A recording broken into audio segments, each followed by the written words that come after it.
ini bertiga akan mempresentasikan hasil UAS dan penjualan. Dengan saya Sumber Dermatullah, saya Octaviana Hermanto, saya Tita Merati. Baik, dimulai nomor 1. Jadi nomor 1 itu kompensasi dan insentif dalam manajemen penjualan. Apa sih perbedaannya itu? Kompensasi itu merupakan pendapatan berbasis gaji tetap atau bisa dikatakan stabil. Kompensasi juga mendorong fokus jangka panjang seperti hubungan pelanggan, layanan, penjual dan kerja tim. Sedangkan insentif sendiri itu pendapatan berbasis hasil penjualan dan juga meningkatkan motivasi usaha dan pencapaian target. Skenario kombinasi. Jadi gaji tetap merupakan stabilitas dan relationship, sedangkan insentif itu pencapaian kuota dan kepuasan. Di sini saya akan memberitahukan contoh kasus dari nomor 1 ini, di mana ada sebuah perusahaan yang menjual perangkat lunak ke perusahaan lain yang menerapkan sistem kombinasi. Nah, setiap sales di sini mendapatkan gaji tetap untuk menjamin kestabilan pendapatan. Selain itu, mereka ini memperoleh bonus jika mencapai target penjualan yang besar. Jadi kombinasi efektif ini dilakukan karena agar sales tetap fokus menjaga hubungan dengan pelanggan lama sekaligus termotivasi untuk mencari pelanggan baru. Jadi di sini ada alasan dan mekanisme juga. Yang pertama itu tenaga penjualan termotivasi karena ada hubungan jelas antara usaha, kinerja, dan imbalan. Kemudian menghindari perilaku penjualan jangka pendek yang berlebihan. Nah, misal kalau di skenario kombinasi itu teman-teman atau Pak Adi juga kita menjelaskan di sini itu apabila seorang sales ya gajinya itu 100%. Nah, 100% itu dibagi antara kombinasi gaji tetap dan insentifnya. Misal gaji tetap itu berapa persen dari pendapatan. Nah, misal 70% itu dihitung pendapatannya. Sedangkan insentif itu dari target penjualan yang dilakukan oleh tim. Nanti insentifnya itu mereka itu berapa apabila mencapai target penjualan sebesar di atas 100%, itu bisa jadi insentifnya itu lebih banyak. Misal dia gaji seorang sales itu 4 juta. Nah, dia itu mencapai target penjualan, timnya itu mencapai semua dan dibagi rata komisinya.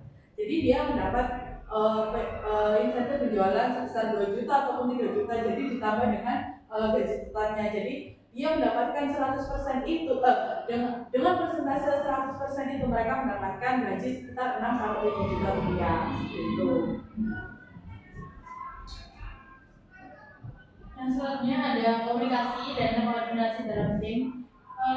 Komunikasi sendiri itu komunikasi yang efektif itu dapat dilakukan dengan menjelaskan tujuan dan strategi penjualan. Terus bisa mengurangi konflik antara karyawan dan atasan dengan peran dan ambiguitas kayak saling terbuka gitu.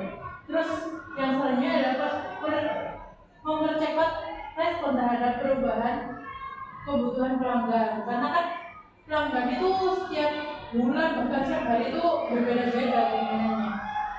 Terus adapun contoh dari nomor 2 studi kasusnya, yaitu seorang sales menjanjikan fitur tertentu kepada pelanggan tanpa berkoordinasi dengan tim teknis. Ketika produksi dikirim, fitur tersebut ternyata tidak tersedia. Akibatnya pelanggan kecewa dan membatalkan pembelian sehingga target penjualan tidak tercapai. Semisal nih,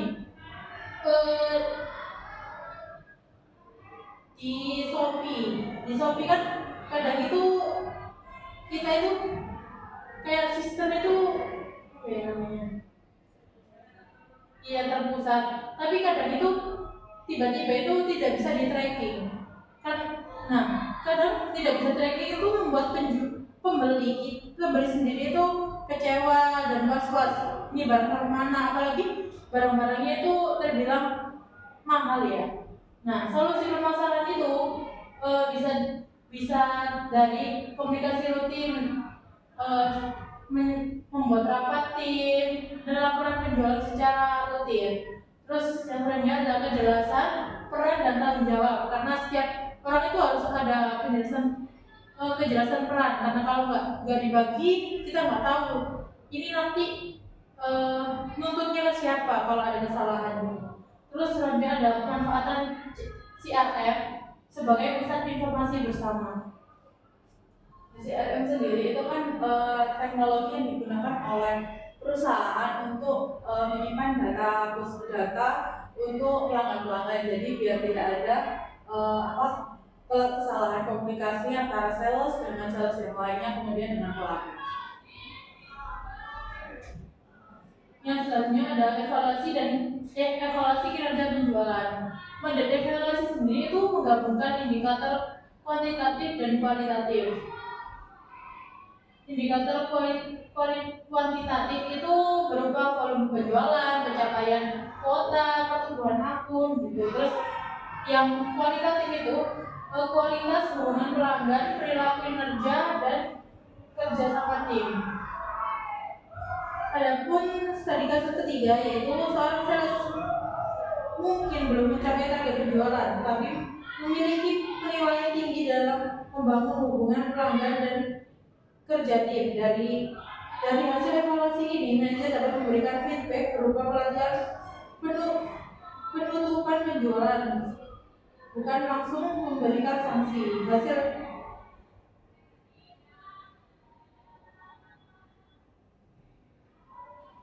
Dari studi kasus itu dapat dilihat dari manfaat evaluasinya, karena kan tadi kan di contoh itu dijelaskan seorang sales belum mencapai target penjualan tapi memiliki penilaian tinggi dalam membangun hubungan pelanggan. Nah, evaluasi sendiri itu kan sangat penting ya, karena nanti bisa dipakai untuk manajer atau atasan sebagai feedback. Terus bisa menjadi pendekatan atau coaching leadership bagi orang-orang baru atau orang-orang yang sudah lama tapi kurang update gitu. Terus selanjutnya ada pengembangan karir. Yang selanjutnya ada identifikasi kebutuhan pelatihan. Yang selanjutnya ada dasar promosi dan penugasan strategi.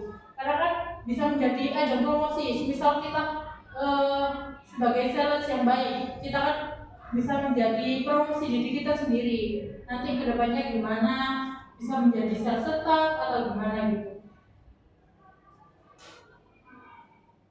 Baik, selanjutnya ada penggunaan teknologi dalam manajemen penjualan. Nah, apa sih peran utamanya penggunaan teknologi? Nah, salah satunya ada CRM, yaitu sebagai tulang punggung manajemen penjualan. Kenapa seperti itu? Seperti yang diketahui, manfaat bagi tim penjualan dari CRM sendiri sebagai teknologi yang digunakan itu bisa meningkatkan efisiensi kerja. Efisiensi kerja sales itu jadi tidak terhambat. Jadi bisa dia itu berkomunikasi menggunakan CRM antara sales A dan sales B atau sales pertama dan sales lainnya agar dia itu mendapatkan informasi yang sama. Kemudian mendukung keputusan berbasis data, memperkuat hubungan jangka panjang dengan pelanggan. Nah, apa saja contoh CRM yang biasanya digunakan oleh perusahaan-perusahaan? Yaitu pertama, sales CRM, Salesforce menyimpan data pelanggan, historis interaksi dan peluang penjualan. Kemudian Salesforce Automation Tools membantu perencanaan nilai dan aktivitas penjualan. Dan kemudian ada Digital Communication Tools meningkatkan kecepatan dan kualitas interaksi dengan pelanggan. Nah, teknologi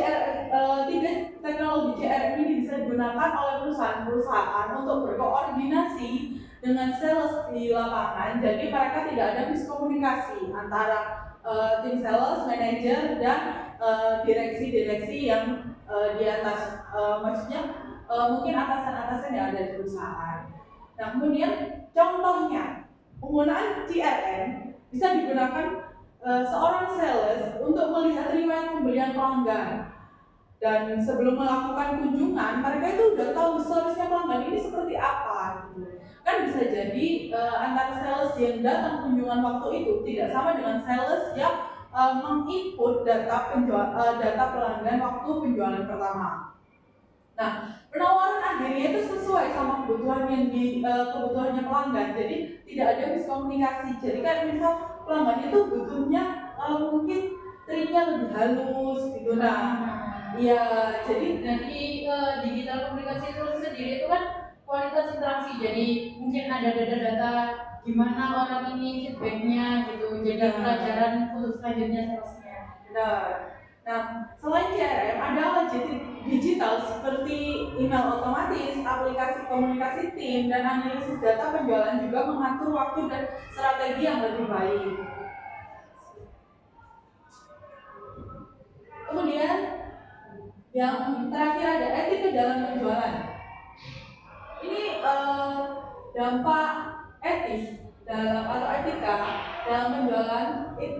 Dampak praktiknya adalah membangun kepercayaan pelanggan, mendorong loyalitas jangka panjang, dan menjaga reputasi penjualan. Nah, contoh sendiri ya, jika ada di suatu perusahaan memberikan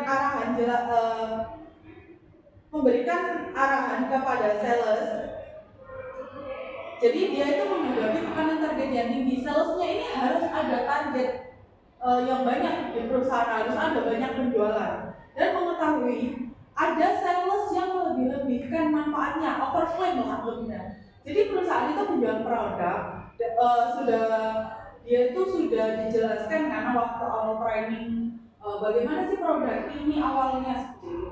Tapi dia itu lebih-lebihkan, overclaim, menambah-nambahkan gitu yang nggak sesuai sama training awalnya. Tapi penjualannya dia itu kan tinggi teman-teman. Nah itu kan juga jadi dilema untuk manajer. Target penjualannya tercapai, tapi takutnya nanti pelanggan ini nggak balik lagi ke kita. Tapi itu juga bisa menjadi feedback negatif.